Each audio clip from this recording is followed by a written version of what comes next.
चलिए भाई, जैसा कि हम सभी को पता है कि हमने स्टार्ट किया है कहाँ से। भाई हम लोगों का जो चैप्टर चल रहा है, जो टॉपिक चल रहा है, वो बेसिकली क्या है, मैग्नेटिज्म मैटर। ठीक है, हमने इसमें बहुत सारा पार्ट कर भी लिया है। ठीक है ना, हमने ये देखा कि हाँ किस तरीके से जो मैग्नेट होते हैं वो मैग्नेटिक फील्ड लाइन कैसे रिप्रेजेंट करते हैं, मैग्नेटिक फील्ड लाइन क्या बताती है। ठीक है ना, मैग्नेटिक डाइपोल मोमेंट क्या होता है, मैग्नेटिक डाइपोल क्या है। ठीक है, इसके अलावा जस्ट यदि बात करें तो जो सोलेनॉइड है वो करंट कैरिंग सोलेनॉइड की बात करेंगे। बेसिकली वो मैग्नेट जैसा शो हो रहा है। ठीक है, इन सब की बात थी भाई। तो यदि हम आगे बात करें तो देखो यहाँ पर हम बात करने जा रहे हैं क्या, गॉस लॉ इन मैग्नेटिज्म। ठीक है ना, अगला जो टॉपिक हम लोगों का क्या है वो गॉस लॉ इन मैग्नेटिज्म। अच्छा, आप थोड़ा याद करो कि देखो, यदि हम बात करें कि गॉस लॉ जो किस में था, गॉस लॉ इन इलेक्ट्रोस्टैटिक। तो इलेक्ट्रोस्टैटिक में जो हमने बात किया था उस केस में क्या कहानी थी याद करो तो, वहाँ पे ये बोला गया था कि जो फ्लक्स की वैल्यू होती है, जो इलेक्ट्रिक फ्लक्स की वैल्यू होती है वो क्यू बाई कितनी थी, एप्सिलॉन नॉट। या इसी का मैंने कहा था कि भाई यहाँ पर क्या करो, बोलो सरफेस इंटीग्रल ऑफ क्या निकाल दो भाई, इलेक्ट्रिक फील्ड। तो वो किसके इक्वल आ जाएगा, तो आप बोलोगे क्यू बाई एप्सिलॉन नॉट।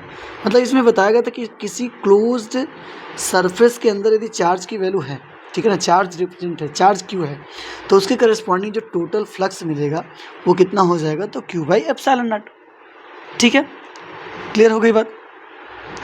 अब इसी में ये चीज़ बोला गया था कि यदि मतलब अंदर चार्ज की वैल्यू ही जीरो हो, ठीक है ना, इफ इनसाइड द सरफेस जो चार्ज की वैल्यू है वही जीरो हो जाए, तो भाई ई डॉट डी ए की वैल्यू कितनी आ जाएगी बोलो तो, ई डॉट डी ए की value zero by epsilon not. तो लाइक आप बोलोगे कितना होगा, बी डॉट डी ए, और ये किसके इक्वल होगा, जीरो के। ये लेकिन देखो ये एक स्पेसिफिक कंडीशन हुआ भाई, ये एक स्पेसिफिक कंडीशन हुआ कि जब चार्ज की value inside the close surface कितना होगा, जीरो, तो उस केस में जो surface integral of electric field होना चाहिए, सॉरी यहाँ पर एक मिस्टेक किया मैंने। ठीक है, क्योंकि टॉपिक देखो एक्चुअल में चला मैग्नेटिक फील्ड का, इसकी वजह से। तो यहाँ पर यदि मैं बात करूँ तो यहाँ क्या बोलोगे, ई डॉट जो क्या आएगा, डी ए आएगा, इसकी वैल्यू क्या होगी, जीरो होगी। ठीक है ना, कब है ये आपको पता है, ठीक है ना, कि जब अंदर चार्ज क्या होगा, जी। तो सेम इसी तरीके से है भाई, जब किसी मैग्नेट को देखो क्लोज इनसाइड द किसी भी क्लोज सरफेस रखोगे मैग्नेट, तो मैग्नेटिक स्ट्रेंथ यदि टोटल देखोगे तो एक मैंने बताया था भाई प्लस में होगा, ठीक है, और एक कितना होगा, माइनस में। तो टोटल m कितना हो जाता है बेसिकली देखोगे तो जीरो। ठीक है ना, मतलब यदि चार्ज के हिसाब से बात करोगे इसको क्यू एम की तरफ भी समझ सकते हैं कुछ इस तरीके से। ठीक है, तो इसी बेसिस पे गॉस लॉ जो क्या बोल रहा हूँ मैग्नेटिज्म, इसमें ये बताया गया क्या भाई, कि यदि मैं क्या निकालूँ, बोलो surface integral of magnetic field निकालो, surface integral of magnetic field निकालो तो क्या होगा, जीरो होगा।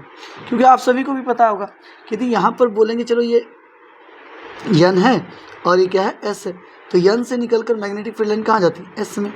तो भाई जितनी निकलेंगी उतनी अंदर भी चली जाएंगी कुछ इस तरीके से। तो इधर से बाहर निकल रही है, इधर से क्या हो रही है, बाहर निकल रही है, तो इधर से अंदर, तो न आने वाले और बाहर आने वाले का नंबर क्या है, सेम है। तो जो टोटल फ्लक्स बाहर निकल के आ रहा है वो कितना आ रहा है, जीरो। ठीक है, इसलिए बोला जाता है कि जो क्या होगा भाई, यदि बात करेंगे electric flux, sorry magnetic flux through a closed surface, through a closed surface, वो कितना हो जाएगा, तो आप बोलोगे जीरो। ठीक है ना, बात क्लियर है क्या सभी को। अच्छा, ये मत देखना इधर, मतलब ये है कि ये आके मिलना चाहिए, ये एक अलग बात मसला है भाई। ठीक है ना, ये इंटरसेक्ट नहीं करना चाहिए और सब मिला, क्लोज लूप का फॉर्मेशन बनना चाहिए। ये तो ऑलरेडी हमने पीछे पढ़ रखा है। ठीक है, क्लियर है इतनी बात। चलो आगे यदि बढ़े तो देखो क्या है कॉन्सिक्वेंसेस ऑफ क्या है, गॉस लॉ। मतलब गॉस लॉ से हमें क्या क्या पता चल जाता है। ठीक है ना, तो वही चीज़ें हैं भाई, हमने ऑलरेडी इसके बारे में पढ़ रखा है। ठीक है ना, कुछ बड़ी बात नहीं होगी। तो पहला क्या बोला गया, देखो पॉइंट थोड़ा समझ लो। कह रहा there are no source or sinks of magnetic field, field की स्पेलिंग मिस्टेक है भाई, field inside a closed surface, hence isolated magnetic poles. ठीक है ना, जिसे हम लोग क्या बोलेंगे, monopoles do not exist. Isolated को मोनोपोल्स भी कह सकते हैं, बट मोनोपोल्स एग्जिस्ट नहीं करेगा। क्यों, सोच के देखो, यदि क्लोज सरफेस के अंदर केवल क्या होता, नॉर्थ होता, तो नॉर्थ होता तो मैग्नेटिक फील्ड लाइंस क्या होती भाई, मैग्नेटिक फील्ड लाइंस क्या होती बताओ तो, मैग्नेटिक फील्ड बाहर जाती। बट तब इस केस में जो फ्लक्स की वैल्यू होती वो जीरो तो ना होती, बोलो जीरो होता क्या, नहीं होता। या मैं कहूँ कि यहाँ पर यदि केवल और केवल साउथ पोल एग्जिस्ट करता तो फील्ड लाइंस कहाँ जाती, साउथ में, जिधर से भी जा सकती हो जाती है, ठीक है। तो यहाँ पर भी फ्लक्स की वैल्यू कितनी होती, जीरो नहीं होती, ठीक है। बट हम क्या पा रहे हैं, हम तो ये पा रहे हैं कि किसी क्लोज सरफेस के करस्पॉन्डिंग जो फ्लक्स की वैल्यू है वो क्या होती, जीरो होती है, ठीक है ना। जो फ्लक्स की वैल्यू होती है क्लोज सरफेस के केस में वो कितनी है, जीरो। तो इसका मतलब जस्ट ये सोचो कि ये जो मैंने इतना स्टेटमेंट बोला ये सरासर क्या है भाई, रॉन्ग है। ये सरासर क्या है, रॉन्ग है। बात क्लियर है कि नहीं, ये सरासर क्या हो गया, रॉन्ग हो गया, ठीक है। तो इधर मैं ऐसे लगा दे रहा हूँ, आप सब देख लेंगे, कम से कम इसके रहने से ये बेनिफिट होगा, ठीक है ना। चलो ये चीज़ मैंने समझा दी, उधर देख लो। अब बात है कि यदि दूसरे पॉइंट की बात करें तो यहाँ पे क्या करें, the magnetic poles always exist on like pairs and equal strength. अब वहाँ पे भी बात है सर कि यदि मान लो मोनोपोल्स एग्जिस्ट नहीं कर रहा है, चलो दोनों पोल, ठीक है, दोनों पोल्स हैं, लेकिन यदि स्ट्रेंथ अलग अलग होता, ठीक है ना, स्ट्रेंथ अलग है, जैसे मैं कहूँ कि यहाँ पर QM1 है, ठीक है, यहाँ पे QM2 है, ये नॉट इक्वल टू होता तो जो फ्लक्स की वैल्यू है वो भी क्या आती भाई, बोलो, या तो क्या आती, पॉजिटिव आती, या तो क्या आती, नेगेटिव। मतलब या तो इंटर करता या तो क्या होता, बाहर निकलता। तो बाहर निकलता बेसिकली तो प्लस बोलते, इंटर करता तो माइनस बोलते, ऐसा बोलते हैं। बट फिर मैं वही बोल रहा हूँ कि 5V की वैल्यू तो है तो जीरो। इसका मतलब जीरो कब हो सकता है, जब वेन मैग्नेटिक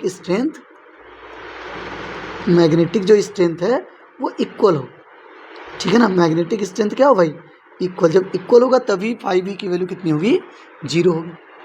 बात क्लियर है क्या, बोलो। अच्छा ठीक है। तो अब देखो, अब क्या लिखा, if number of magnetic field lines of force enter closed surface then an equal number of lines force must leave that surface, ठीक है। अब इसमें यही चीज़ दिखाया गया है कि यदि इस सरफेस को थोड़ा सा ऑब्जर्व करो, इस सरफेस पे मान लो ये मैग्नेटिक फील्ड लाइंस इसमें से इंटर कर रही हैं, वो सरफेस के अंदर जा रही है, तो उतनी ही फिर मैग्नेटिक फील्ड लाइंस क्या हो रही हैं, बाहर भी निकल जा रही हैं।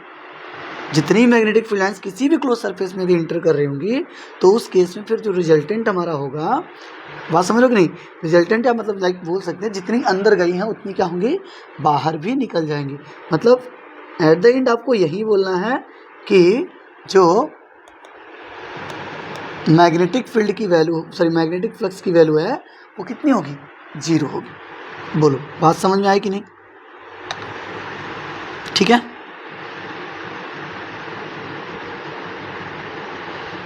चलो भाई आगे चलते हैं हम लोग। अब देखो यहाँ पर कुछ टर्म है भाई, कह रहा some important terms used to describe magnetic property of material. किसी भी मैग्नेटिक मटेरियल की यदि बात करें, उसकी प्रॉपर्टी को यदि आपको क्लासिफाई करना है, बताना है, तो ये कुछ टर्म है जिसके बारे में हमें पता होना जरूरी है, ठीक है ना।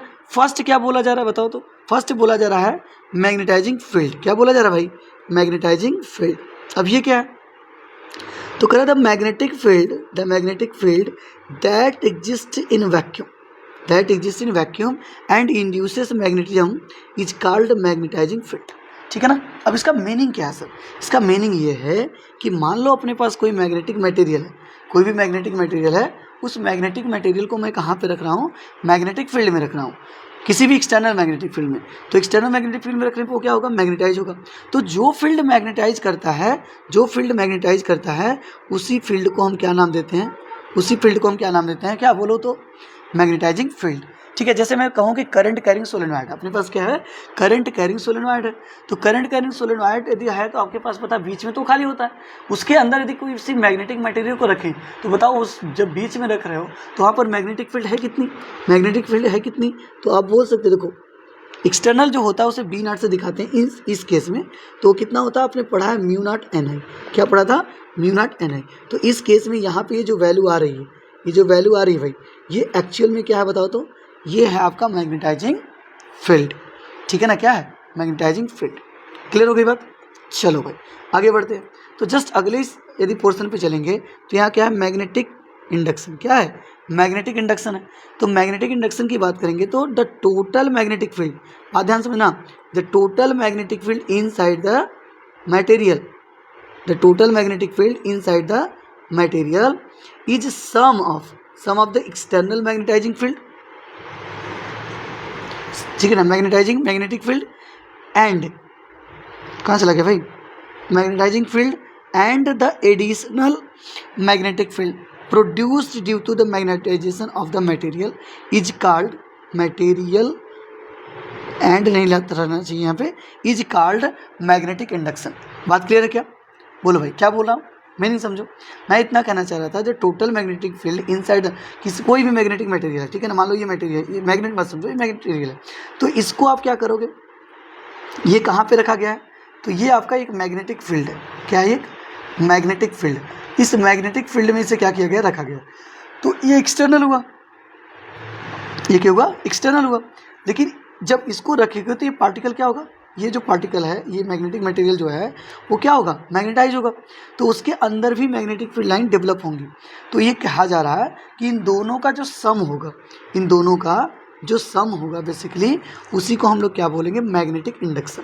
उसी को क्या बोल देंगे, मैग्नेटिक इंडक्शन बोल देंगे। बोलो बात क्लियर है कि नहीं? ठीक है। तो यहाँ पर देखो, मैंने अभी मान लो सोलेनॉइड के अंदर रखे होते, तो सोलेनॉइड की वजह से एक्सटर्नल मैग्नेटिक फील्ड कितना होगा, एक्सटर्नल मतलब इनसाइड द सोलेनॉइड होगा, लेकिन वहाँ पे कोई पार्टिकल रखेंगे तो उसके लिए वो क्या होगा, एक्सटर्नल होगा। तो ये बी नॉट हो गया। अब उसके अंदर जो डेवलप हुआ है, मान लो वो बी एम हुआ, वो कौन सा होगा, बी एम। तो बी नॉट और बी एम का जो सम होता है उसे हम बोलते हैं मैग्नेटिक इंडक्शन। क्या बोलेंगे, मैग्नेटिक इंडक्शन। बोलो बात क्लियर है कि नहीं? क्या बोलेंगे, मैग्नेटिक इंडक्शन।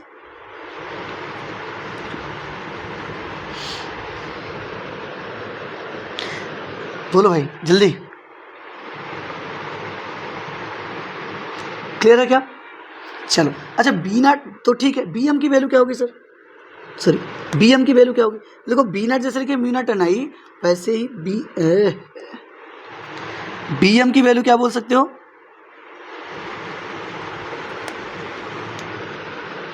बी एम की वैल्यू वो क्या हो जाएगी, म्यू नॉट एन, यहाँ पे बोल देंगे आई एम, ठीक है ना। मतलब यदि करंट के बेसिस पे हो रहा है तो जो उसे मैग्नेटाइज कर रहा होगा उसके बेसिस पे हम करंट यूज कर लेंगे, ठीक है ना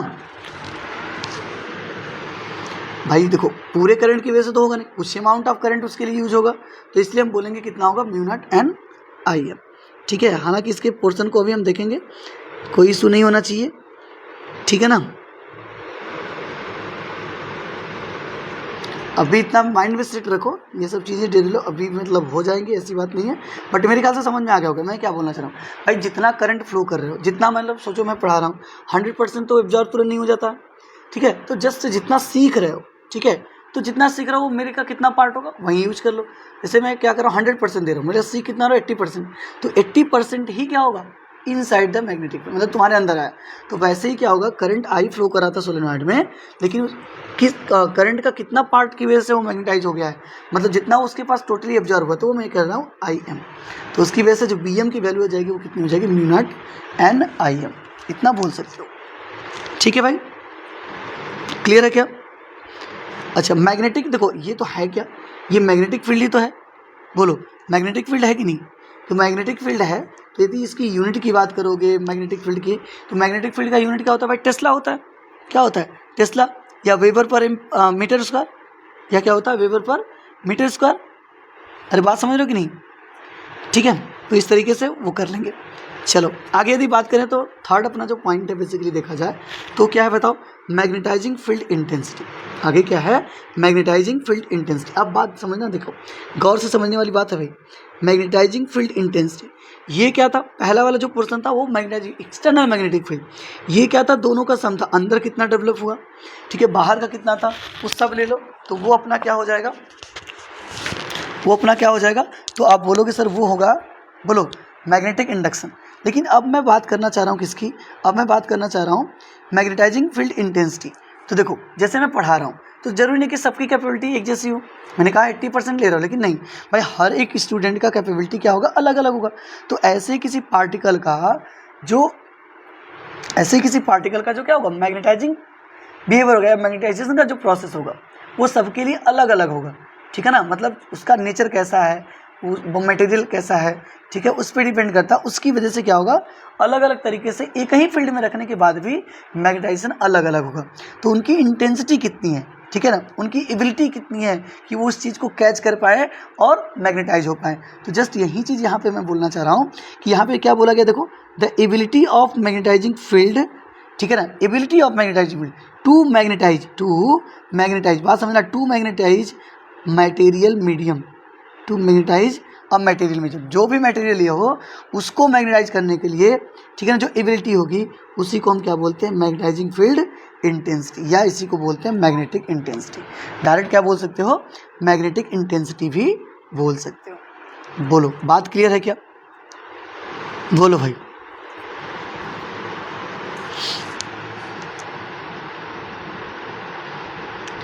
क्लियर है?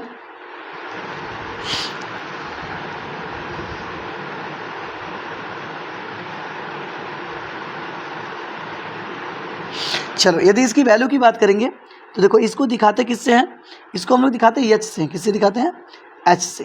तो एच इज इक्वल टू जो होता है वो होता है B naught by mu naught. क्या होता है, B naught by mu naught. अब बी नॉट क्या है आपको पता है, बी नॉट अभी बताया गया, मैग्नेटाइजिंग फील्ड।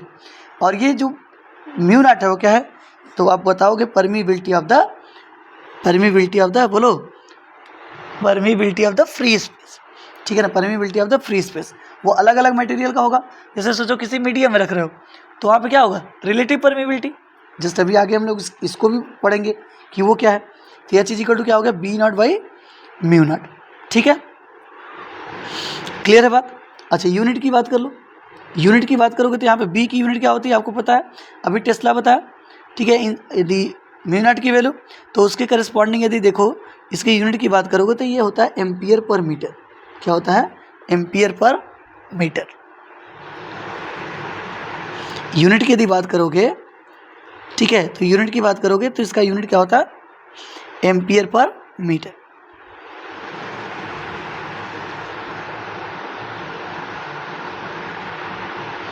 ठीक है। अच्छा कुछ और तरीके से भी थोड़ा सा समझा दूँ क्या, मतलब यहाँ पे देखो बी नॉट की वैल्यू यदि लिखोगे बी नॉट तो ये किसके इक्वल होगा, म्यू नॉट इंटू एच की। म्यू नॉट इंटू क्या हो जाएगा, एच। अच्छा बी नॉट की वैल्यू अभी पढ़ा हमने म्यू नॉट एन आई, क्या होगा एन आई, तो म्यू नॉट इंटू कितना होगा एच। तो अब देखो म्यू नॉट से जो म्यू नॉट हो जाएगा वो कैंसिल हो जाएगा, तो एच इज इक्वल टू तुम एन आई भी बोल सकते हो। एच इज इक्वल टू क्या बोल सकते हो, एन आई भी बोल सकते हो। ठीक है भाई, क्लियर है। चलो कंफ्यूजन नहीं होना चाहिए सर। देखो इंटेंसिटी आया ना, अब intensity of magnetization, intensity of magnetisation, ये बात समझे ना। मैग्नेटाइजिंग फील्ड इंटेंसिटी क्या था कि ये जो मैग्नेटिक फील्ड हम अप्लाई कर रहे हैं, ठीक है ना, वो कितना इफेक्ट लगा रहा है कि पार्टिकल क्या हो जाए, मैग्नेटाइज हो जाए। ठीक है ना, बात समझ लोगे। यदि कन्फ्यूजन हो तो थोड़ा सा, मुझे लग रहा है कि मैंने थोड़ा मिस्टेक कर दिया, मुझे ये वाला मैंने बता दिया शायद। ठीक है ना, यदि ऐसा हुआ है तो थोड़ा सा फिर से सुन लो। मैं इतना कहना चाह रहा था मैग्नेटाइजिंग फील्ड इंटेंसिटी क्या है, जिस मैग्नेटिक फील्ड में पार्टिकल रखा गया है तो उसकी क्या एबिलिटी है। ठीक है ना, उसकी क्या एबिलिटी है। मैंने साथ ये बोल दिया कि अलग अलग बच्चों का क्या होगा, सीखने की कैपेबिलिटी अलग है, तो अलग अलग मटेरियल नहीं भाई, वो जो होगा इंटेंसिटी ऑफ मैग्नेटाइजेशन होता है, वो क्या होता है, इंटेंसिटी ऑफ मैग्नेटाइजेशन। फिर से समझ लो, यदि कुछ ऐसा लग रहा है कि यहाँ थोड़ा चला गया होगा तो उसके हिसाब समझ लो। मैग्नेटाइजिंग फील्ड इंटेंसिटी क्या होगा, मैग्नेटाइजिंग फील्ड की जो इंटेंसिटी होगी, मैग्नेटाइजिंग फील्ड की जो इंटेंसिटी होगी, किसी दूसरे पार्टिकल को क्या करे, कितना मैग्नेटाइज करेगा, वो हमारा होगा magnetising field intensity.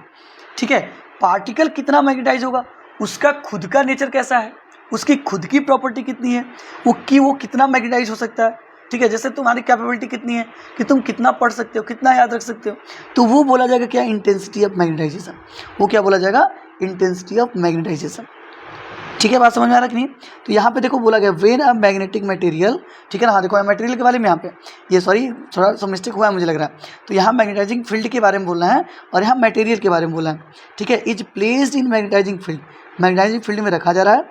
It gets क्या है magnetized, it get magnetized, the magnetic moment developed per unit volume of a material when placed in a magnetizing field is called intensity of magnetization, या simply क्या बोलते हैं magnetisation बोलते हैं। बोलो भाई, तो पर यूनिट वॉल्यूम में जितना क्या होता है मैग्नेटिक मोमेंट डेवलप होता है बेसिकली, उसी को हम लोग क्या बोल देंगे, बोलो उसी को हम लोग बोल देंगे इंटेंसिटी ऑफ मैग्नेटाइजेशन। मतलब कितना तुम्हारे दिमाग में धंसा है, तुम्हारा खोपड़ी तो बड़ा है लेकिन उसमें कितना भर पाए, कितना सीख पाए, वो तुम्हारा क्या होगा यूनिट वॉल्यूम के करस्पॉन्डिंग जितना कैप्चर कर पाओगे वो इंटेंसिटी ऑफ क्या हो जाएगा मैग्नेटाइजेशन।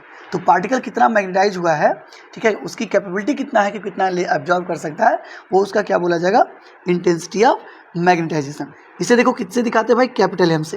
अब देखो कैपिटल एम से जब इसी दिखा देते तो प्रॉब्लम यही आता है। अब मैग्नेटिक मोमेंट मैंने कैपिटल एम बताया था, लेकिन अब ध्यान देना अब ये मैग्नेटिक स्ट्रेंथ नहीं है, स्मॉल एम जो लिखा हूँ यहीं पर मैं बोल रहा था कि पीछे बोला था कि भाई ऐसा सिचुएशन क्रिएट होगा तो एम बाई क्या बोलेंगे वी बोलेंगे, यहाँ पे क्या बोलेंगे एम बाई वी। और यहाँ पर ये एम मैग्नेटिक डाइपोल मोमेंट है भाई, क्या है मैग्नेटिक डाइपोल मोमेंट, क्या है मैग्नेटिक डाइपोल मोमेंट। ठीक है, समझ गया क्या बात, बोलो भाई। अच्छा थोड़ा सा इसमें और कर लेते हैं।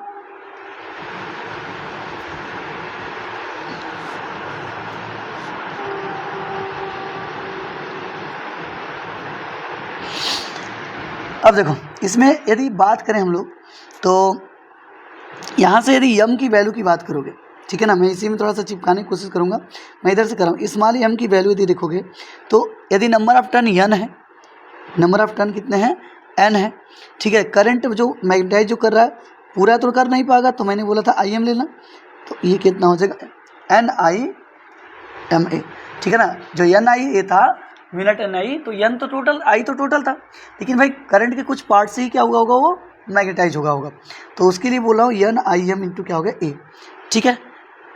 बोलो भाई,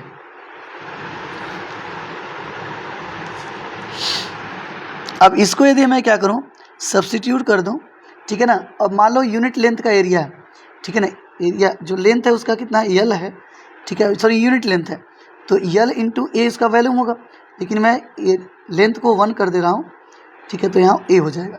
तो यम की वैल्यू कितनी आ जाएगी बोलो तो एम इज इक्वल टू तुम बोल दोगे कितना आएगा N I M A divide by कितना हो जाएगा ए, तो ए से कैंसिल हो जाएगा और यम की वैल्यू कितनी आ जाएगी भाई आई एम हो जाएगा, कितना हो जाएगा आई एम हो जाएगा। बात क्लियर है कि नहीं, बोलो भाई। अब देखो इस वाली वैल्यू को मैंने कहा यम इज इक्वल टू कितना आया एन आई एम आया, सो यहाँ से यदि मैं बी एम निकालूँ, मैं क्या निकालूँ बी एम निकालूँ, देखो ध्यान से ये फार्मूला यहाँ तक हो गया है, लेकिन थोड़ा सीख लो। बी एम निकालो तो B M is equal to कितना है mu naught N I M है, बट अब देखो इस एन आई एम के प्लेस पे एन आई एम के प्लेस पे क्या रख सकते हो एम रख सकते हो कि नहीं, तो B M is equal to कितना हो जाएगा mu naught into M, mu naught into क्या हो जाएगा एम।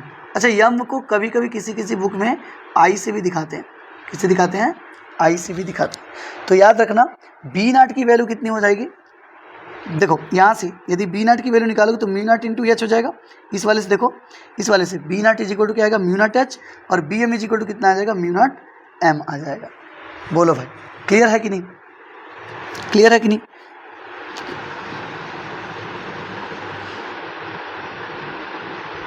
ठीक है चलो आगे बढ़ते हैं। अब देखो यहाँ पर बात करते हैं किसकी मैग्नेटिक परमिबिलिटी।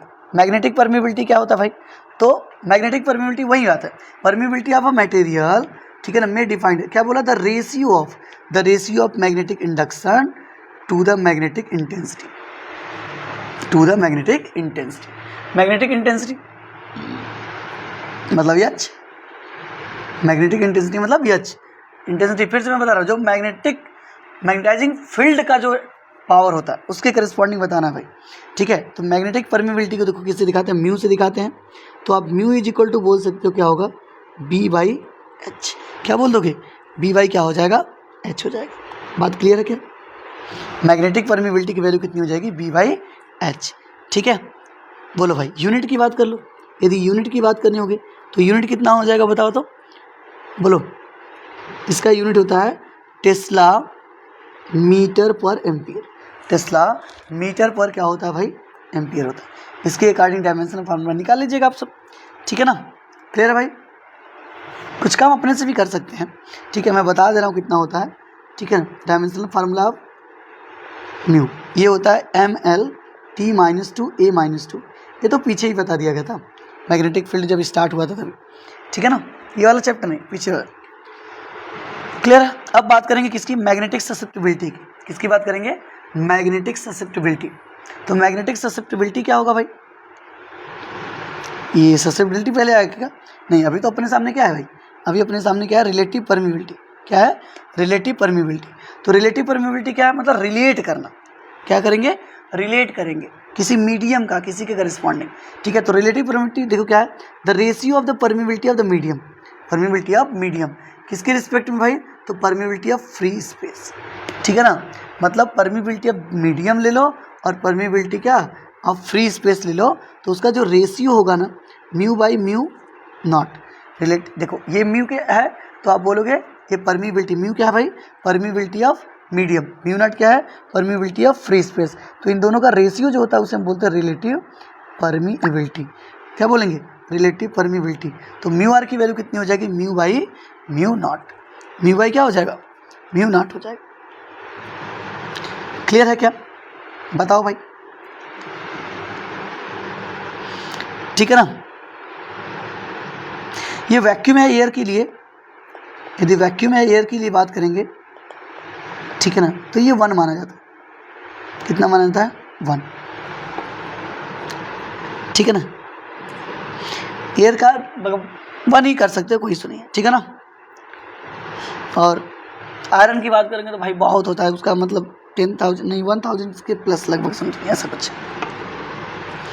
ठीक है, चले आगे। चलो अब आ रहा है क्या अपने पास, अब आ रहा है भाई मैग्नेटिक ससेप्टिबिलिटी। मैग्नेटिक ससेप्टिबिलिटी, ये भाई ये ITY कलर चेंज नहीं हुआ इसका, मैग्नेटिक ससेप्टिबिलिटी। ठीक है ना, तो अब ये क्या होगा, देखो मैग्नेटिक ससेप्टिबिलिटी जो होता है, जो पीछे पढ़े हमने, ठीक है ना, पीछे पढ़ा क्या, intensity of magnetization. Intensity of magnetization यम, मतलब जो तुम्हारी खुद की एबिलिटी होगी। ठीक है, और द मैग्नेटाइजिंग फील्ड इंटेंसिटी, और जो दे रहा होगा। ठीक है ना, तो फ्रैक्शनल पार्ट कर दो। सोचो मैंने दिया था तुम्हें 100%, तुमने लिया कितना, 80%। ठीक है, तो वही बात 80/, कितना हो जाएगा 100। 80/, क्या हो जाएगा 100। तो दिया हमने कितना था बताओ, दिया हमने H था, तुमने लिया कितना M। दिया हमने H था, तुमने लिया कितना M। ये H क्या है बोलो तो, H जो है मैग्नेटाइजिंग फील्ड की इंटेंसिटी है। ठीक है ना, मैग्नेटाइजिंग फील्ड की इंटेंसिटी, और हमारा यम क्या है, इंटेंसिटी ऑफ मैग्नेटाइजेशन, मतलब पार्टिकल कितना मैग्नेटाइज हो सकता है उसके बारे में। तो इन दोनों का जो रेशियो होता है उसी को हम क्या बोलते हैं, मैग्नेटिक ससेप्टिबिलिटी। क्या बोलेंगे, मैग्नेटिक ससेप्टिबिलिटी। इसकी यूनिट की बात करोगे तो बताओ, यूनिट हो सकता है क्या, बोलो बोलो भाई, इसका यूनिट हो सकता है क्या भाई, है तो दोनों में क्या, मैग्नेटिक फील्ड। इस बात को समझो ना, मैंने इंटेंसिटी ही तो है ना, इंटेंसिटी ही तो है ना, तो दोनों का यूनिट क्या होता है, सेम होता है। दोनों का यूनिट, यदि M एंड H की बात करें, unit of M and H, ये दोनों का यूनिट क्या होता है भाई, सेम होता है, एम्पियर पर मीटर। क्या होता है, एम्पियर पर मीटर। ठीक है, तो जब दोनों को रखेंगे सेम तो कैंसिल होकर क्या हो जाएगा, कुछ नहीं बचेगा। तो आप बोलेंगे यूनिट होता ही नहीं, यूनिट लेस होते हैं। कैसे होते हैं, यूनिट लेस होते हैं। क्लियर होगी बात, बोलो। चलो भाई आगे बढ़ते हैं। तो आगे क्या है, relation between magnetic permeability and magnetic susceptibility. ठीक है ना, आगे अपना जो टॉपिक है वो क्या है, relation between magnetic permeability and magnetic susceptibility. ठीक है ना, मैग्नेटिक परमिबिलिटी एंड क्या है, मैग्नेटिक ससेप्टिबिलिटी।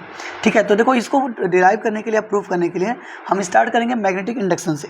ठीक है ना, किससे स्टार्ट करेंगे, मैग्नेटिक इंडक्शन से स्टार्ट करेंगे। तो मैग्नेटिक इंडक्शन जब स्टार्ट करोगे, ठीक है, तो मैग्नेटिक इंडक्शन B = कितना था, B0 + Bm। कितना है, B0 + Bm। क्लियर है बात भाई। अच्छा फिर बट अभी हमने डिस्कस किया कि बी को लिख सकते हो क्या म्यू नॉट इंटू एच, क्यों? क्योंकि म्यू की वैल्यू कितनी आई थी, वी बाई एच आई थी। एंड यदि बात करोगे तो बी नॉट की वैल्यू क्या लिखोगे बताओ तो, बी नॉट की वैल्यू म्यू नॉट एच लिख दोगे। एंड बी एम की जो वैल्यू आई थी, बी एम की वैल्यू कितनी आई थी भाई, बी एम की वैल्यू म्यू नॉट एम, क्या लिखोगे म्यू नॉट एम। सो क्या हो जाएगा, बी के प्लेस पे mu naught H is equal to B naught के प्लेस पे म्यू नॉट एच प्लस क्या हो जाएगा म्यू नॉट एम, क्या हो जाएगा म्यू नॉट एम हो जाएगा। तो इधर से म्यू नॉट कॉमन कर लो भाई, देखो राइट साइड से म्यू नॉट कॉमन कर लो तो mu naught H is equal to mu naught जैसे कॉमन करोगे बचेगा एच प्लस एम, क्या बचेगा एच प्लस एम। तो इस एच को लेफ्ट साइड भेजो और इस म्यू नॉट को इधर लेके आओ, तो म्यू बाई कितना हो जाएगा म्यू नॉट, म्यू बाई क्या हो जाएगा म्यू नॉट, और इधर हो जाएगा H by M divide by H. इसको सेपरेट करके लिख दो, H by H plus M by H plus क्या एम बाई एच। तो म्यू बाई म्यू नॉट को क्या बोलेंगे म्यू आर, रिलेटिव परमिबिलिटी, और एच से एच कैंसिल हो जाएगा तो 1, और एम बाई एच को क्या बोलते हैं बताओ तो, एम बाई एच को बोलते हैं, अभी तो ऊपर लिखा एम बाई एच क्या हो जाएगा काई एम, क्या हो जाएगा काई एम, ठीक है सर, क्या हो गया काई एम हो गया, ठीक है। तो ये हमें मिल जाएगा क्या, relation between intensity of magnetization and क्या है भाई, एंड मैग्नेटाइजिंग फील्ड इंटेंसिटी, इन दोनों में क्या, ये भाई क्या बोल रहा हूँ मैं, ये रिलेशन किसके किसके बीच में, मैं ऊपर वाला हेडिंग फालतू पढ़ रहा हूँ, ये क्या है बताओ तो, ये है रिलेटिव परमिबिलिटी, क्या है रिलेटिव परमिबिलिटी, और इसके अलावा यदि बात करोगे तो ये क्या है मैग्नेटिक ससेप्टिबिलिटी, ठीक है, ये रिलेशन होता है भाई, क्लियर है। चलो भाई अब आगे बढ़ते हैं।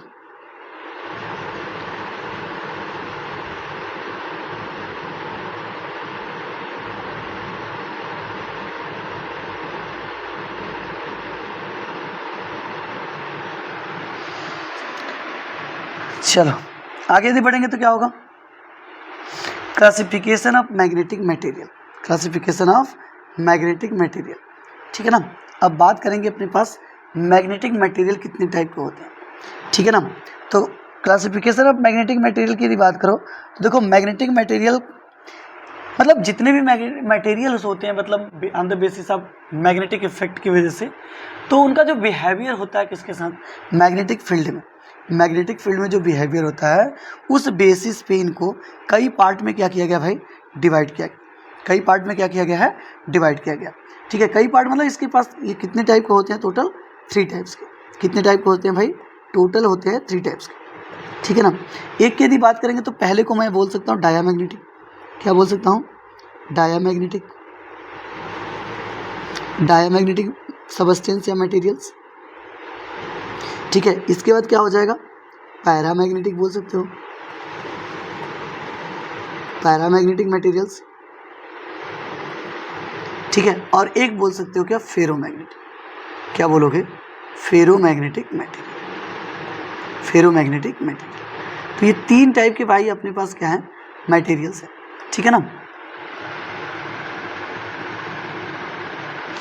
ठीक है। अब डायामैग्नेटिक मटेरियल देखो, यदि पहले तो बात करें डायामैग्नेटिक सबस्टेंस क्या है, यदि मैं बात करूं जब इसे मैग्नेटिक फील्ड में रखते हैं, ऐसे सबस्टेंस की बात करो जब मैग्नेटिक फील्ड में रखे जाएं, ठीक है ना, व्हेन दे आर प्लेस्ड, ठीक है ना, जब प्लेस्ड करेंगे, व्हेन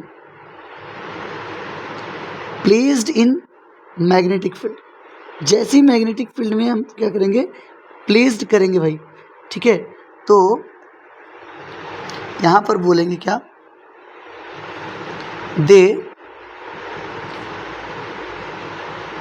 आर फीबली क्या फीबली मैग्नेटाइज, बहुत ही कम क्या होते हैं मैग्नेटाइज होते हैं, इन the opposite direction of, in the opposite direction of, in the opposite direction of external magnetic field, external magnetic field, external magnetic field, या क्या बोल सकते थे मैग्नेटाइजिंग फील्ड, क्या बोल सकते थे मैग्नेटाइजिंग फील्ड, फीबली मैग्नेटाइज, और इन the opposite direction of external magnet. इसलिए क्या करते हैं, यदि इसकी प्रॉपर्टी की बात करेंगे आगे देख लेंगे, चलो कोई बात नहीं, इतना रुकते हैं। फिर पैरामैग्नेटिक की बात करेंगे तो सेम सिचुएशन भाई, देखो सिचुएशन क्या होगा सेम होगा, ठीक है ना। यदि बात करेंगे सिचुएशन की, तो सिचुएशन क्या होगा, सेम होगा, ठीक है ना, सिचुएशन क्या होगा, सेम होगा।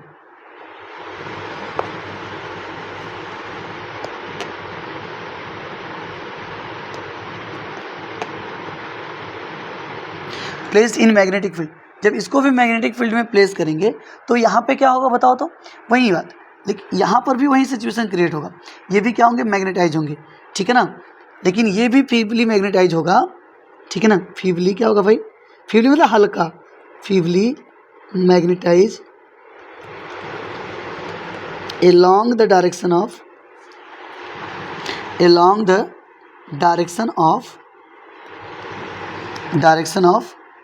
मैग्नेटाइजिंग फील्ड, मतलब जिधर मैग्नेटिक फील्ड का डायरेक्शन है उधर के डायरेक्शन में ही क्या होगा, ये मैग्नेटाइज होते हैं। बात क्लियर है क्या, ठीक है ना, क्लियर भाई। अच्छा इतना क्लियर, तो लास्ट पे चलते हैं, सबकी बात करेंगे भाई, सबकी बात बारी बारी से करेंगे, ठीक है ना, यहाँ पे वही बात होगी,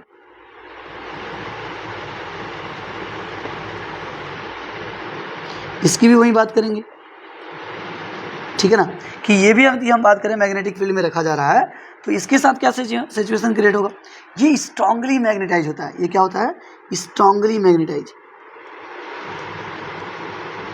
क्या होगा, स्ट्रांगली मैग्नेटाइज होगा along the direction of magnetizing field, ठीक है ना, मतलब जिस डायरेक्शन में मैग्नेटाइजिंग फील्ड होगा सेम उसी डायरेक्शन में क्या होगा भाई, सेम उसी डायरेक्शन में, बोलो, सेम उसी डायरेक्शन में क्या होगा, वो मैग्नेटाइज होगा।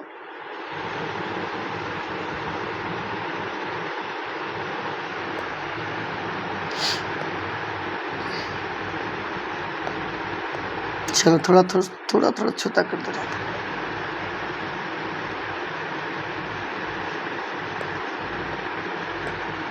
ठीक है, ये हो गया। अच्छा दूसरी बात क्या होगा, यदि बात करें तो मटेरियल कुछ याद भी रखना होगा अपने को, ठीक है ना, क्या करना होगा, याद भी रखना पड़ेगा, ठीक है ना, कि यहाँ किस डायमैग्नेटिक सबस्टेंस जो है उसका क्या है, पैरामैग्नेटिक सबस्टेंस क्या है उसका एग्जाम्पल क्या है, फिर तो कुछ ना कुछ तो थोड़ा बहुत क्या करना होगा, याद करना होगा, ठीक है। जैसे इसमें एग्जाम्पल की यदि बात करें, अभी आगे एक टेबल है, उस टेबल में आपके पास नाम मिल जाएगा, वहाँ से भी लर्न कर सकते हो, ठीक है ना। यहाँ पर मैं थोड़ा बता रहा हूँ, जैसे कॉपर की बात कर लो, ठीक है, लेड की बात कर लो, किसकी बात कर लो, लेड की बात कर लो, जिंक की बात कर लो, ठीक है ना, टीन की बात कर सकते हो, गोल्ड की बात कर सकते हो, ये सब क्या है भाई, बोलो, ये सब डायमैग्नेटिक सबस्टेंस, कैसे सबस्टेंस है, डायमैग्नेटिक, ठीक है। इसके बाद यदि बात करोगे मैग्नीज की बात कर लो, इधर किसकी बात करेंगे, मैग्नीज की बात कर लो। इसके अलावा यहाँ पर और भी बोल सकते हो, जैसे क्या होता है, एल्युमिनियम होता है, एल्युमिनियम, ठीक है ना, एल्युमिनियम की बात कर लो, क्रोमियम की बात करो, मैक्सिमम इसमें देखो ओएम आता है भाई, क्रोमियम की बात कर सकते हो, क्रोमियम, ठीक है ना। इसके अलावा देखो और क्या होता है, सोडियम भी होता है, क्या यूएम वाला होगा, सोडियम, ठीक है ना, सोडियम हो गया, और कोई सा जिसमें यूम आता होता, प्लैटिनम की बात कर लो, प्लैटिनम, तो प्लैटिनम भी हो जाएगा, ठीक है। ये सब जनरली कैसे होते हैं, पैरामैग्नेटिक सबस्टेंस। और फेरोमैग्नेटिक तो बहुत स्टार्टिंग में बता दिया गया भाई, वो तो जुबान में होना चाहिए, इसके बारे में कुछ सोचने की ज़रूरत ही नहीं है, ठीक है ना। बताओ इसमें क्या क्या एग्जाम्पल, जैसे मैंने बताया था, आयरन हो गया, कोबाल्ट हो गया, ठीक है ना, क्या हो गया, कोबाल्ट हो गया, निकिल हो गया, ठीक है। तो ये सब है कैसे हैं भाई, ये सब आपके पास क्या है बताओ, बोलो, ये सब फेरोमैग्नेटिक सबस्टेंस है, ठीक है ना। क्लियर है इतनी चीज़। अभी कितना पेज बचा है भाई, यदि बात करें तो हम लोग पहुँचे 21, चलो कोई नहीं, समझा देंगे, ख़त्म करते हैं इसको भाई। कितना दिन चलेगा भाई, आज थोड़ा लंबा हो जाएगा वीडियो, बस कोई नहीं, देख लेना है सबको। चलो अब बात करते हैं जो अपने पास मटेरियल मिला है, ठीक है, इस मटेरियल की क्या प्रॉपर्टी है, डेवलपिंग कैसे है, ठीक है ना, डेवलप कैसे होता है, उसके बारे में हमें क्या करना है, स्टडी करना है भाई। ठीक है ना, इसके बारे में क्या करना है, स्टडी करना है। तो यहाँ पर देखो जस्ट थोड़ी सी थ्योरी ही समझनी है हम लोगों को, ठीक है ना। तो इसमें क्या दिखाया गया, इसमें थोड़ा सा ऑब्जर्व करो। तो इसमें देखो क्या होता है, जब किसी भी यदि बात करेंगे हम लोग मटेरियल की, तो मटेरियल के अंदर हमें पता है कि एटम्स होते हैं, और हर एटम के अंदर क्या होते हैं, इलेक्ट्रॉन होते हैं। क्या होते हैं भाई, इलेक्ट्रॉन। और यहाँ पर यदि हम बात करें स्पिन जो क्वांटम नंबर है, नंबर की तो बात नहीं करनी है, लेकिन इनका जो रोटेशन होता है, ठीक है ना, बेसिकली रोटेशन मतलब इलेक्ट्रॉन जो मूव करता है, तो एक इलेक्ट्रॉन ऐसे जैसे इसमें दिखाया गया है, ध्यान दो, ऑब्जर्व करो थोड़ा सा। इसमें ये इलेक्ट्रॉन देखो किस डायरेक्शन में जा रहा है भाई, ये जा रहा है किधर, इन द बोलो एंटी क्लॉकवाइज डायरेक्शन। कैसा मूव कर रहा है, एंटी क्लॉकवाइज डायरेक्शन में मूव कर रहा है। इसके अलावा यहाँ पर यदि देखोगे तो कैसा मूव कर रहा है, क्लॉकवाइज डायरेक्शन में, ठीक है। तो इन दोनों को ऑब्जर्व करो। मैं इतना कहना चाह रहा हूँ कि वहीं जो इलेक्ट्रॉन होते हैं, एक इलेक्ट्रॉन क्या होगा मतलब किस तरह एंटी क्लॉकवाइज में, तो दूसरा क्या होगा, क्लॉकवाइज में होगा, ठीक है। ये मैं कब बात करना चाह रहा हूँ, इन दोनों का ये जो केस मैं बोलना चाह रहा हूँ, ये कब है, जब यदि हम कहें कि मैग्नेटिक फील्ड की वैल्यू, एक्सटर्नल मैग्नेटिक फील्ड की वैल्यू कितनी है, 0। आपने कोई मैग्नेटिक फील्ड अप्लाई नहीं किया है, तो उस केस में ऐसा सिचुएशन होता है कि एक का डायरेक्शन एंटी क्लॉकवाइज में है, तो एक का क्लॉकवाइज में है। तो ये देखो राइट हैंड यदि थंब रूल के हिसाब से हम चेक करें, तो मैंने कहा था जो कर्ल वाला होगा, जो तुम्हारा जब फिंगर कर्ल बनाओगे, ठीक है, थंब को परपेंडिकुलर रख के, तो कर्ल को रखोगे in the direction of current, बोलो in the direction of current. तो इसमें यदि तुमको कैसा दिख रहा है, इलेक्ट्रॉन का डायरेक्शन कैसा दिख रहा है, एंटी क्लॉकवाइज, तो करंट कैसा होगा भाई, क्लॉकवाइज। तो क्लॉकवाइज के हिसाब से जब रखोगे, कैसे, क्लॉकवाइज के हिसाब से जब रखोगे, तो तुम्हें क्या डायरेक्शन दिखेगा बताओ तो करंट का डायरेक्शन कैसे होगा, करंट का डायरेक्शन होगा इस तरफ, मतलब क्लॉकवाइज। जब क्लॉकवाइज होगा तो देखो थंब तुम्हारा नीचे जाएगा, थोड़ा ऑब्जर्व करो, थंब किधर जाएगा, नीचे। तो मैग्नेटिक डाइपोल मोमेंट का डायरेक्शन कैसे होगा, डाउनवर्ड हो गया। क्लियर है बात। और इस वाले में इलेक्ट्रॉन कैसे जा रहा है बताओ तो, इस वाले में इलेक्ट्रॉन हमारा जा रहा है, बताओ, इस वाले में इलेक्ट्रॉन जा रहा है, बताओ कहाँ से जा रहा है भाई, क्लॉकवाइज। तो इसमें जो करंट का डायरेक्शन होगा वो कैसा होगा, इसमें जो करंट का डायरेक्शन होगा कैसा होगा, एंटी क्लॉकवाइज। कैसा होगा, एंटी क्लॉकवाइज होगा। तो इसके हिसाब से तुम कर्ल बनाओगे तो कैसा होगा, थंब तुम्हारा जाएगा ऊपर की तरफ। तो इसका जो मैग्नेटिक डाइपोल मोमेंट दिखाया गया वो किस तरह, ऊपर की तरफ। अब इलेक्ट्रॉन है, ठीक है ना, इलेक्ट्रॉन की बात करोगे, और जो सर्कमफरेंस मतलब सॉरी इसका जो एरिया आएगा वो दोनों सेम है। यम इज इक्वल टू हमने पढ़ा क्या, I इंटू ए, क्या पढ़ा है, I इंटू डे। तो एक ही इलेक्ट्रॉन की बात करें और एक ही एरिया वाले की बात करें, तो बेसिकली यहाँ पर यदि देखेंगे तो करंट और एरिया ये सब सेम है।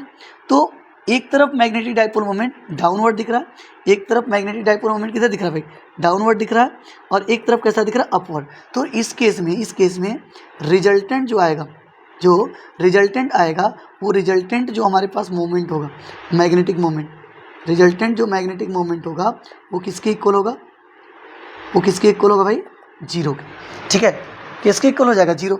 मतलब इसमें कोई भी बिहेवियर ऑफ मैग्नेट नहीं होगा, कोई भी बिहेवियर मैग्नेट का नहीं होगा। बट यदि अगले स्टेप में हम चलें और बोले कि भाई मैंने इसको कहाँ रख दिया, मैग्नेटिक फील्ड में। अब मैग्नेटिक फील्ड की जो वैल्यू है वो 0 नहीं है, मैग्नेटिक फील्ड की वैल्यू क्या है, अब 0 नहीं है, ठीक है ना। तो जब इसे मैग्नेटिक फील्ड में रखोगे तो देखो जो स्पीड जो होती है किसकी, यदि बात करेंगे किसकी, स्पीड की बात करेंगे एक इलेक्ट्रॉन का, वो इंक्रीज होगा, ठीक है ना। बात समझो, एक इलेक्ट्रॉन का स्पीड जो होगा क्या करेगा भाई, इंक्रीज करेगा, ठीक है। जैसे मैं यहाँ पर इस वाले को लेके चलो, ठीक है, और एक की स्पीड क्या होगी, डिक्रीज करेगी, ठीक है ना, एक की स्पीड क्या होगी, डिक्रीज करेगी। तो यहाँ पर जैसे देखो ये जो आपके पास इलेक्ट्रॉन है, जो इलेक्ट्रॉन क्लॉकवाइज में चल रहा है और यहाँ पे जो इलेक्ट्रॉन है वो एंटी क्लॉकवाइज में चल रहा है। तो इस केस में देखो हमने मैग्नेटिक फील्ड किधर की तरफ दिया है, हमने मैग्नेटिक फील्ड दिया है डाउनवर्ड, हमने मैग्नेटिक फील्ड कैसा दिया है, डाउनवर्ड दिया है। तो डाउन एलॉन्ग द, देखो बात समझो, करंट का डायरेक्शन कैसे, अपोजिट डायरेक्शन में, अपोजिट डायरेक्शन में आपने मैग्नेटिक फील्ड अप्लाई किया, क्या अप्लाई किया, मैग्नेटिक फील्ड। तो मैग्नेटिक फील्ड डाउनवर्ड कर दिया है, और उस केस में करंट की वैल्यू देखो, करंट की वैल्यू किधर होगी, मुझे बताओ करंट की वैल्यू किधर होगी, कैसे समझाऊं मैं। देखो यहाँ पर यदि बात करोगे फर्स्ट वाले को, यहाँ पर मैं बना रहा हूँ, कुछ इस तरीके से बात समझने का प्रयास करना, ये ऐसे। तो करंट का डायरेक्शन किधर है, नीचे की तरफ, करंट का डायरेक्शन किधर है, नीचे की तरफ, ठीक है। तो मैग्नेटिक फील्ड आपने दिया किधर, कुछ इस तरीके से, उल्टा कर दिया क्या, हाँ नहीं सही है, ठीक है ना। तो अभी बात करो कि जब तुम मैग्नेटिक फील्ड दे रहे हो, इंडक्शन वाला प्रोसेस याद है क्या, इंडक्शन वाला प्रोसेस क्या है, जो करोगे उसका क्या करेगा, वो अपोज करेगा, जो करोगे उसका क्या करेगा, अपोज करेगा। मतलब यहाँ पे करंट की वैल्यू जो होगी वो डिक्रीज करने लगेगी, ठीक है ना। करंट की वैल्यू डिक्रीज करने का मतलब क्या है, करंट की वैल्यू डिक्रीज करने का मतलब इसकी स्पीड ही क्या हो जाएगी, डिक्रीज कर जाएगी। यहाँ पे जो करंट फ्लो कर रहा है या जो इलेक्ट्रॉन मूव कर रहा है इसकी स्पीड ही क्या होगी, डिक्रीज करेगी। अरे बात समझ में आएगी नहीं, फिर से समझो।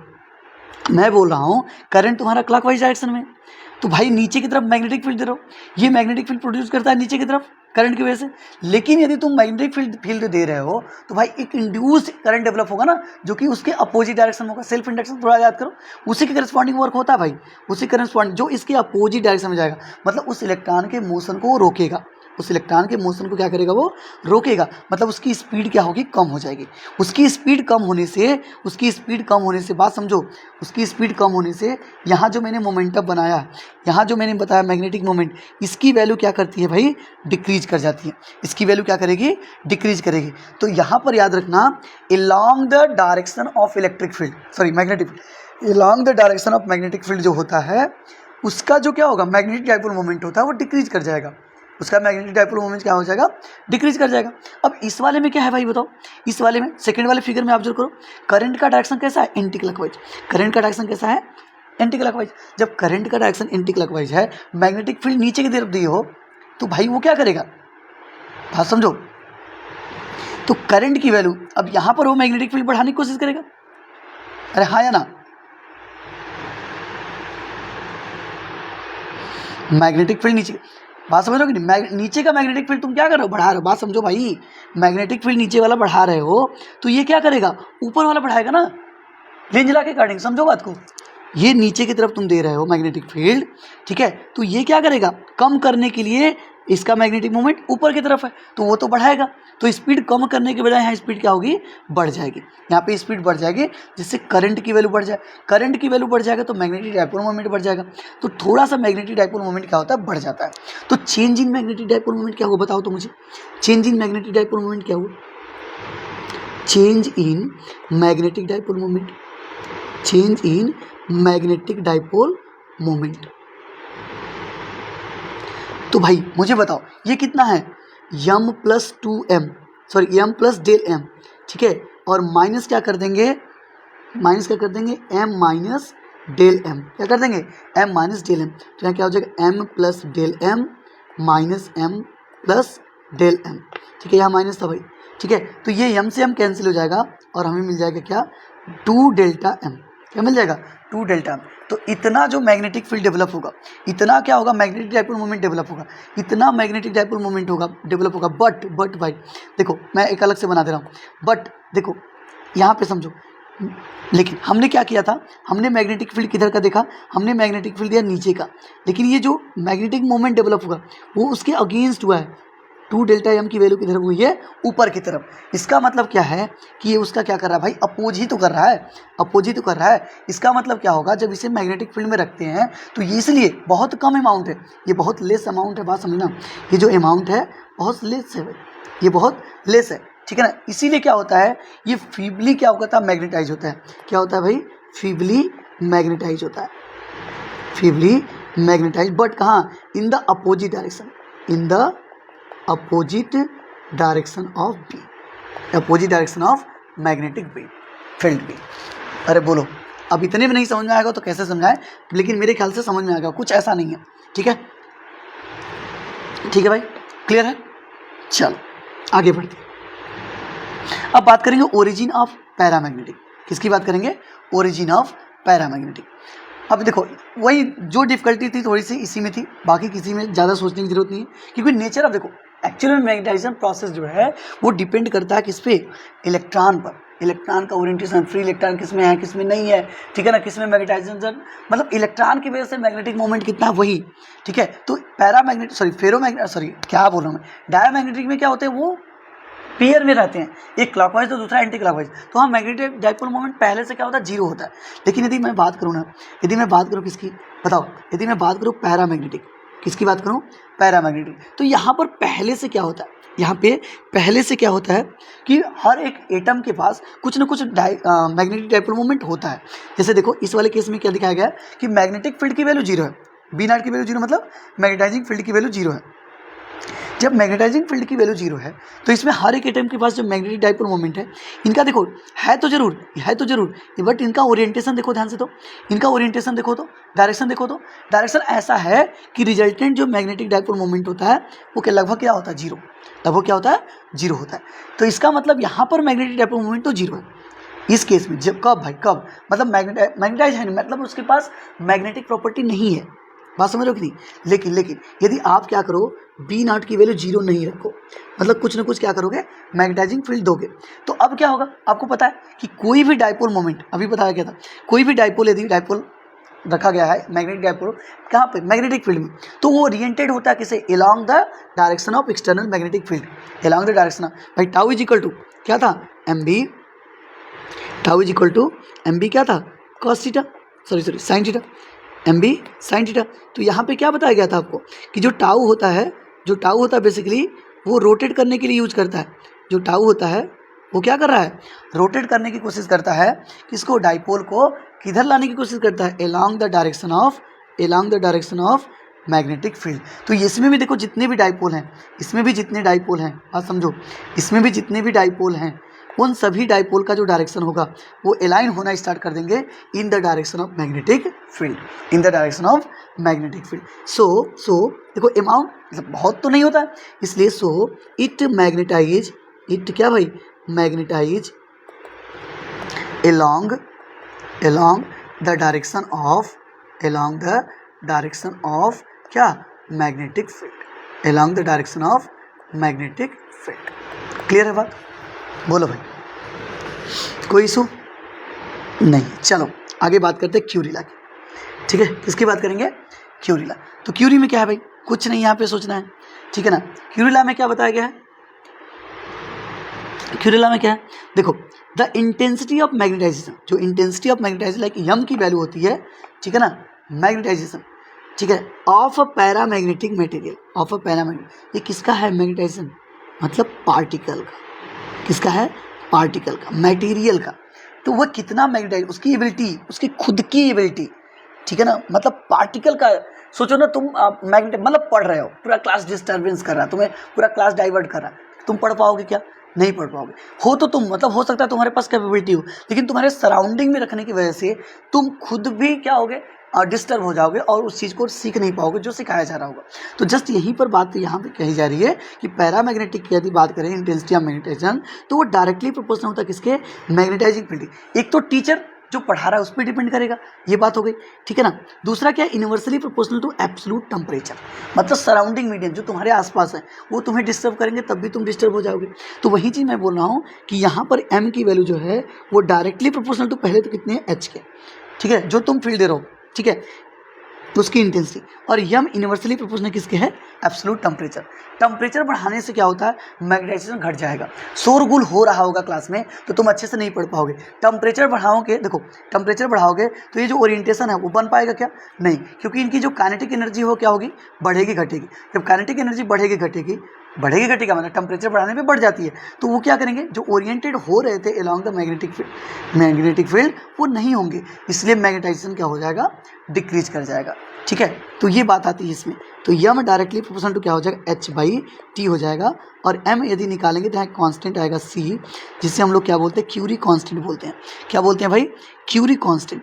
ये क्या होगा, इससे हम लोग बोलेंगे क्या, क्यूरी, बोलो कांस्टेंट, ठीक है। अच्छा जी, अच्छा दूसरी बात, इसको फिर आगे बढ़ाओ। यहाँ पर यदि देखो तो M by H is equal to कितना हो जाएगा, C by T, C by क्या हो जाएगा, टी, और एम बाई एच को हम लोग क्या बोलते हैं, काई एम, क्या बोलते हैं, काई एम। तो काई एम इज इक्वल टू कितना हो जाएगा, सी बाई टी। मतलब ये बोल सकते हो काई एम किसके लिए होता है, मैग्नेटिक सबस्टेंस के लिए। तो टेम्परेचर बढ़ाने पे काई एम की वैल्यू क्या होगी भाई, डिक्रीज करेगी। काई एम की वैल्यू क्या करेगी बताओ, डिक्रीज करेगी। क्लियर हुआ क्या, क्लियर हुआ क्या। अब देखो एच बाई टी, यहाँ पर क्या था, एच बाई टी को थोड़ा सा ऑब्जर्व करो। तो एच बाई टी और एम के बीच ये तो ग्राफ होगा, तो ये एक स्ट्रेट लाइन मिलेगा। स्टार्टिंग में कैसा मिलेगा तुम्हें, स्ट्रेट लाइन, लेकिन कुछ देर बाद जाने के बाद सैचुरेट हो जाएगा।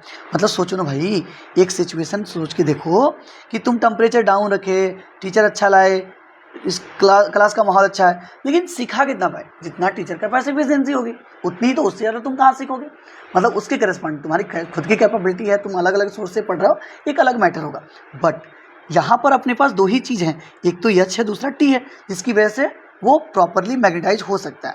तो मैं कितना कहना चाह रहा हूँ कि यदि ग्राफ ड्रा करोगे तो पहले तो स्ट्रेट लाइन आएगा, लेकिन कुछ देर बाद ये सेचुरेट हो जाएगा। सेचुरेट होने का मतलब है कि अब यदि इसकी वैल्यू बढ़ाओगे भी, H by T, overall H by T की वैल्यू बोल रहा है, ओवरऑल एच बाई टी की वैल्यू बोल रहा है, ठीक है, ये वाला, तो बढ़ाओगे तो बढ़ेगा एच बाई टी की वैल्यू, एच बाई टी की वैल्यू बढ़ाने पे क्या होगा, मैग्नेटाइजेशन बढ़ेगा, बट कुछ देर तक मतलब एक सिचुएशन आएगा कि उससे ज़्यादा, ये सोचो ना भाई, ये जब पूरा का पूरा ओरिएंटेड हो चुका होगा along the direction of magnetic field, तो उससे ज़्यादा कहाँ होगा, वो उससे ज़्यादा तो डिस्टर्ब होगा ना, इसलिए बोलते हैं कि एक सेचुरेट रीजन आ जाएगा। क्या आ जाएगा, एक सेचुरेट रीजन आ जाएगा, मतलब उससे ज़्यादा वो मैग्नेटाइज नहीं हो पाएगा। बात क्लियर है क्या, क्लियर है? चलो आगे बढ़ते हैं भाई, आज ख़त्म कर देना है कुछ भी करके, यही लास्ट है, ठीक है। इसके बाद कुछ प्रॉपर्टी है वो खुद से आपको देखनी है भाई। चलो देखो, बात करेंगे यदि फेरोमैग्नेटिक सबस्टेंस की, किसकी बात करेंगे, फेरोमैग्नेटिक सबस्टेंस की। तो फेरोमैग्नेटिक सबस्टेंस के अंदर जो कहानी है वो ये है भाई, वो ये है कि इसमें क्या होता है, जो मैग्नेटिक डाइपोल मोमेंट है जिसके पास, जिस इलेक्ट्रॉन के पास होता है, देखो जैसे मैंने इस वाले में कहा ना, किसमें कहा कि भाई ये क्या हो गया, रुक गया है, तो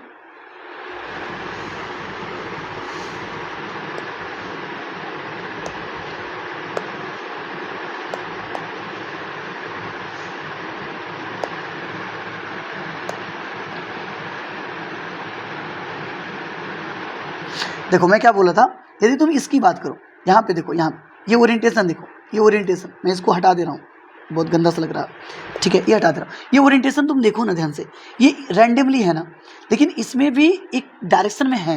तो मैं इतना कहना चाह रहा हूँ, जैसे क्लास में ग्रुपिंग नहीं होता है, जो एक जैसे होते हैं वो साथ में रहना पसंद करते हैं, ठीक है ना, तो ऐसे ही मैं यहाँ पे बोलना चाह रहा हूँ कि जितने भी इलेक्ट्रॉन का मैग्नेटिक मोमेंट डायरेक्शन एक जैसा होगा, वो सब साथ में रहेंगे। वो सब कैसे रहेंगे, साथ में, देखो देख रहे हो कि नहीं, ये सब एक डायरेक्शन वाले एक साथ हैं। तो ये जो जितने भी पार्टिकल्स होते हैं, जितने भी इलेक्ट्रॉन्स होते हैं, जिनका एटम की बात करोगे, जिनका मैग्नेटिक मोमेंट का डायरेक्शन एक तरफ होता है, वो सभी के सभी एक साथ रहते हैं, एक झुंड में रहते हैं, साथ में रहते हैं। उन्हीं को हम क्या बोलते हैं, डोमेन बोलते हैं। क्या बोलते हैं हम, डोमेन। मतलब एक ऐसा एरिया जहाँ पर मैग्नेटिक डाइपोल, एक ही डायरेक्शन के जितने भी मैग्नेटिक डाइपोल मोमेंट वाले एटम होंगे वो एक साथ रहते हैं, तो उस पूरे एरिया को हम लोग क्या बोलते हैं, डोमेन्स बोलते हैं। बट हाँ, यदि बात करेंगे जो मैग्नेटिक फील्ड की वैल्यू यहाँ भी कितनी होगी, जीरो होगी। जब मैग्नेटिक फील्ड यहाँ भी जीरो होगा तो ये भी रैंडमली होंगे, और ओवरऑल जो यम की वैल्यू होगी, मतलब मैग्नेटाइजिंग मैग्नेटिक मोमेंट, वो भी कितना हो जाएगा, जीरो हो जाएगा। मैग्नेटिक मोमेंट कितना हो जाएगा, जीरो। कब, जब एक्सटर्नल मैग्नेटिक फील्ड जीरो होगा। लेकिन जैसे ही रख दोगे, देखो यहाँ पे दिखाया गया, एक का इधर हो गया ओवरऑल, एक का इधर हो गया, एक का इधर हो गया, एक का इधर हो गया, तो इसकी वजह से देखो यहाँ लिखा अनमैग्नेटाइज संपर्क, मतलब यहाँ पे मैग्नेटाइज है ही नहीं।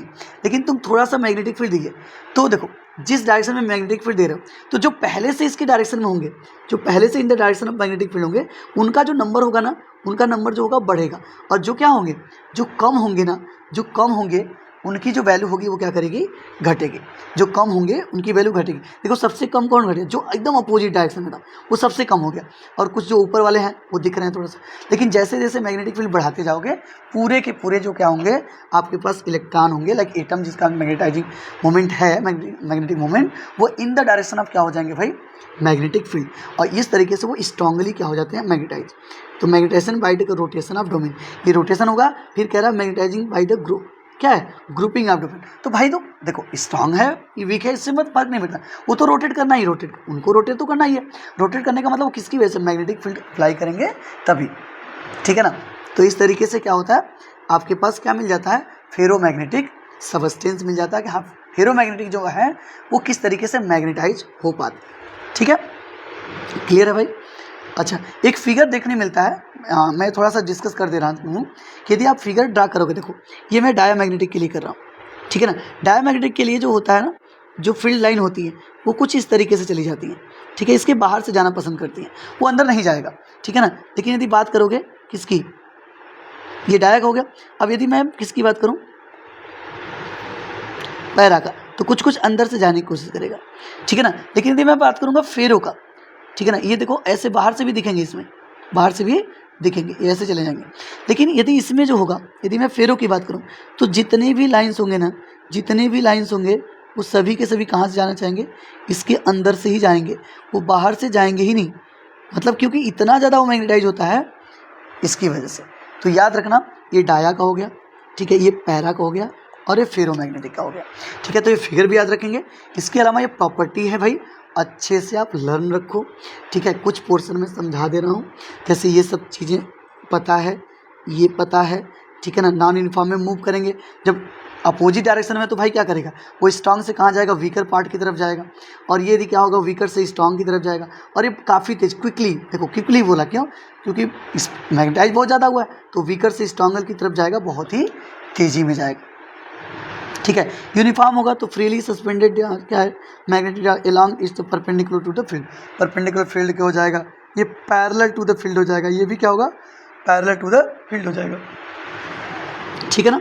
अब देखो ये क्या हो रहा था, डीमैग्नेटाइज हो रहा था, बात समझो, ये क्या हो रहा था, डीमैग्नेटाइज हो रहा था। जब डीमैग्नेटाइज मतलब इन द अपोजिट डायरेक्शन में, अपोजिट डायरेक्शन में होने की वजह से इसकी जो वैल्यू है, इसकी जो वैल्यू है भाई वो कैसी है, देखो निगेटिव, -1 से 0 के बीच में, -1 से 0 के बीच में। लेकिन ये थोड़ा सा पैरामैग्नेटिक जो था वो इन the direction of magnetic field था, इसलिए इसकी वैल्यू कैसी आएगी, पॉजिटिव आएगी।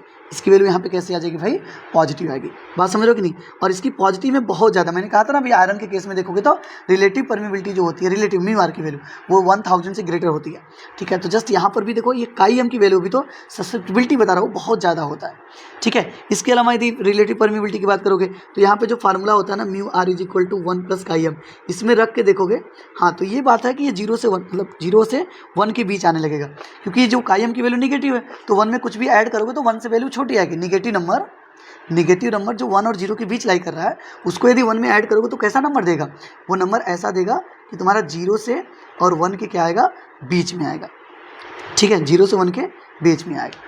यदि -1 ही रख दोगे तो टोटली तो क्या हो जाएगा, 0 हो जाएगा। तो इस तरीके से, और यहाँ पे क्या आएगा भाई, कुछ ना कुछ वैल्यू, जैसे ये 0 से बड़ा होता है लेकिन बहुत ही छोटा, एप्सिलॉन वो बहुत ही छोटे नंबर को बताता है, इसलिए म्यू आर की वैल्यू क्या होगी, 1 और 1 + एप्सिलॉन के इक्वल होगी। यहाँ पर म्यू आर की वैल्यू क्या होगी, बहुत ही ज़्यादा होगी, ठीक है, ये बात हो गई। अच्छा परमिबिलिटी वैल्यू, तो ये तो क्लियर हो गया कि म्यू नॉट की वैल्यू छोटी होगी, यहाँ म्यू नॉट से बड़ा होगा, यहाँ बहुत बड़ा होगा, ठीक है ना। वो वही बात है कि mu naught relative permeability less than क्या आएगी, 1 आएगी, ठीक है। और म्यू नॉट की वैल्यू ग्रेटर देन 1 आएगी, किसके केस में, बारी बारी से। फिर म्यू नॉट की वैल्यू बहुत ज़्यादा ग्रेटर होगी, किससे, 1 से, ठीक है सर। इफेक्ट ऑफ टेम्परेचर, अच्छा टेम्परेचर बात समझो, डायमैग्नेटिक सबस्टेंस वो तो ऑलरेडी ओरिएंटेड है नहीं, उसमें इलेक्ट्रॉन मतलब कुछ इस तरीके से है, ये क्लॉकवाइज एक इंडिकेटर, तो ये टेम्परेचर पे इंडिपेंडेंट होता है। जो डायमैग्नेटिक होता है क्या होता है, टेम्परेचर इंडिपेंडेंट होता है। ससेप्टिबिलिटी यदि बात करेंगे किसमें, इन्वर्सली प्रोपोर्शनल ऑफ टेम्परेचर, इसमें मैंने दिखाया आपको, इसमें दिखाया कि नहीं, यहाँ पे बोलो भाई, यहाँ काई एम, ये वाला दिख रहा है क्या, ठीक है। तो वो बात हो गई, तो यूनिवर्सली प्रोपोर्शनल टेम्परेचर बढ़ाएंगे काई एम की वैल्यू बढ़ेगी। ऐसे ही टेम्परेचर यहाँ पे susceptibility decrease with the temperature in the complex manner, complex मतलब रेगुलरली, मतलब लीनियरली नहीं, वो क्या करता है, घटता है टेम्परेचर बढ़ाने पे, कुछ रैंडम मोशन होता है उसका, उस तरीके से वो क्या करता है, वैल्यू चेंज करता है, ठीक है। अब ये बात करेंगे किस किस स्टेट में पाया जाता है, तो सॉलिड लिक्विड गैस दोनों में है, तीनों में है, ठीक है ना। सॉलिड लिक्विड गैस ये भी है, लेकिन नॉर्मली ये क्या करेंगे, जो आपके पास क्या होता है फेरोमैग्नेटिक सबस्टेंस, ये सॉलिड कंडीशन में जाता है। यहाँ पर एग्जाम्पल है, ये याद रख लो भाई, ठीक है ना। एक बात और याद रखना कि फेरोमैग्नेटिक सबस्टेंस एक क्यूरी टेम्परेचर होता है, ये क्या होता है भाई, क्यूरी टेम्परेचर होता है, मतलब टेम्परेचर बढ़ाते हैं तो बेसिकली क्या होता है, फेरोमैग्नेटिक सबस्टेंस जो होता है वो डीमैग्नेटाइज होने लगता है, क्योंकि उसमें रैंडम जो ओरिएंटेशन हो रहा था वो नहीं होगा। तो टेम्परेचर बढ़ाते ऐसे सिचुएशन पे ले जाओ जहाँ पर पार्टिकल जो हो वो क्या करे, पैरामैग्नेटिक जैसा बिहेव करने लगे। कैसा बिहेव करने लगे, पैरामैग्नेटिक सबस्टेंस जैसा बिहेव करेंगे। तो उस टेम्परेचर को क्या बोलेंगे हम, बोलो, क्यूरी टेम्परेचर बोलेंगे। क्या बोलेंगे, क्यूरी टेम्परेचर। क्यूरी टेम्परेचर क्या होगा, अ temperature at which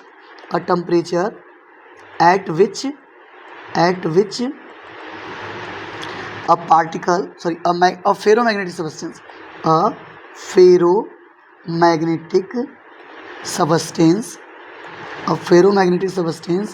behaves like a paramagnetic, ठीक है ना। जब वो पैरामैग्नेटिक जैसा बिहेव करने लगे तो उस केस में हम उस टेम्परेचर को क्या बोलेंगे भाई, बोलो, क्यूरी टेम्परेचर। और यहाँ जो टीसी दिखाया गया है वही हमारा क्या है, क्यूरी टेम्परेचर। बात क्लियर है कि नहीं, ठीक है। तो इसको मैं थोड़ा सा हटा दे रहा हूँ ताकि आप इस चीज़ को लिख पाओ, ठीक है, बाकी वीडियो से तो आपको समझ में आ गया होगा कि हाँ क्या क्या समझाने की कोशिश है। ठीक है, चलो फिर मिलते हैं भाई अगले चैप्टर में। अच्छे से इतना रिवाइज कर लो भाई, फिर भी कोई डाउट हो तो पूछो। क्लियर?